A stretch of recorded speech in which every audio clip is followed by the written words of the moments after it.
Hi. ഇന്ന് വെള്ളിയാഴ്ച ആയതുകൊണ്ട് ആകെ ഒരു ശോക മൂഡായിരുന്നു. റോട്ടിലും കടകളെല്ലാം അവധിയാണ്. കഫേ വൈബ്സ് ഞങ്ങളുടെ കടയാണ്.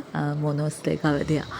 ഇന്നലെ ഉണ്ടായിരുന്നു കേട്ടോ, ഇന്ന് തൊട്ട് അവധിയാണ്. അപ്പം ഞങ്ങൾ ഉച്ചയൊക്കെ കഴിഞ്ഞപ്പോഴേക്കൊന്ന് ഇരുബന്ധു പോയി. വീട്ടിലവിടെ മീൻ കിട്ടിയിട്ടുണ്ടായിരുന്നു.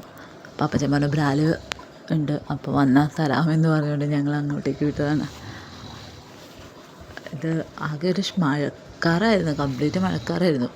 ഡേവിഡ് കുട്ടനെയും കൊണ്ടാണ് പോയത്. അവൻ ഇന്നലെ പനിയായിട്ട് ഹോസ്പിറ്റലിലൊക്കെ പോയി വന്നതേ ഉള്ളൂ. മഴയ്ക്ക് മുമ്പ് ഞങ്ങളവിടെ എത്തി. ഞങ്ങൾ 3 പേരും കൂടെ പോയത്. ഡാമിക്കുട്ടൻ വന്നില്ലായിരുന്നു. അവൻ ചോറ് തിന്ന് കഴിഞ്ഞിട്ടുണ്ടായില്ല, അതുകൊണ്ട് ഞങ്ങൾ അതിന് മുമ്പേ പോന്നു. അപ്പോൾ അവിടെ ചെന്ന് പിന്നെ അത് കഴിഞ്ഞ് ഞങ്ങൾ വൈകിട്ട് എരുപ്പള്ളിയിലാണ് കുർബാനയ്ക്ക് പോയത്. ഇന്ന് ദുഃഖവെള്ളിയുടെ ഇതിന് എരുപ്പള്ളിയിലാണ് പോയത്. ഈ പള്ളിയിലായിരുന്നു എൻ്റെ അപ്പച്ചൻ്റെയും അമ്മച്ചിയുടെയും കല്യാണം. 90-ലായിരുന്നു എന്നാണ് അമ്മച്ചിക്ക് പറഞ്ഞത്. ഞാൻ പക്ഷേ പോയത് 2015 എൻ്റെ കല്യാണം കഴിഞ്ഞിട്ടാട്ടോ ഞാൻ ആദ്യമായിട്ട് ഈ പള്ളി കണ്ടത്. അതിന് മുമ്പ് അമ്മച്ചിയുടെയൊക്കെ കല്യാണം അവിടെയായിരുന്നു. 1990 അവിടെ വെച്ചായിരുന്നു കല്യാണം എന്ന്. അതൊക്കെ പണ്ട് ഞാൻ കേട്ടിട്ടുണ്ട്, എന്നാലും നമ്മളങ്ങനെ പോയിട്ടില്ല അല്ലോ. ഇപ്പം ഞാൻ ഇടയ്ക്കിടയ്ക്കൊക്കെ പോകാറുണ്ട് കേട്ടോ. ഞങ്ങൾ ഇന്നലെ അവിടെ തന്നെയായിരുന്നു പോയത്.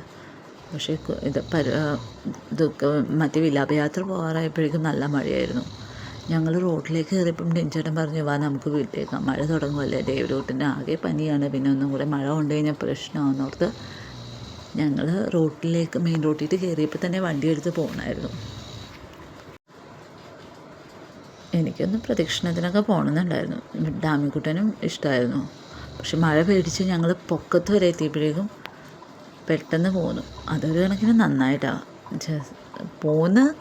മായ പ്രിൻറ്റിങ് പ്രസ്സിൻ്റെ അവിടെ എത്തിയപ്പം പൊരിഞ്ഞ മഴ. പ്രദക്ഷിണത്തിന് പോയ എന്തായാലും പെട്ടുപോകുമായിരുന്നു. അങ്ങനെ ഇന്നത്തെ ദിവസം ഭയങ്കര ഷോക്കായിപ്പോയി. ഇന്ന് രാത്രി 8 മണിക്ക് മലയാറ്റൂർ പോകാമെന്ന് പറഞ്ഞുകൊണ്ട് ഞങ്ങൾ ഇരിക്കുകയായിരുന്നു. അതും എല്ലാം ക്യാൻസലായി. മഴ തകർത്ത് പെയ്തുകൊണ്ടേയിരിക്കുക. ഇപ്പം അത്രയൊക്കെ ഉള്ളൂ.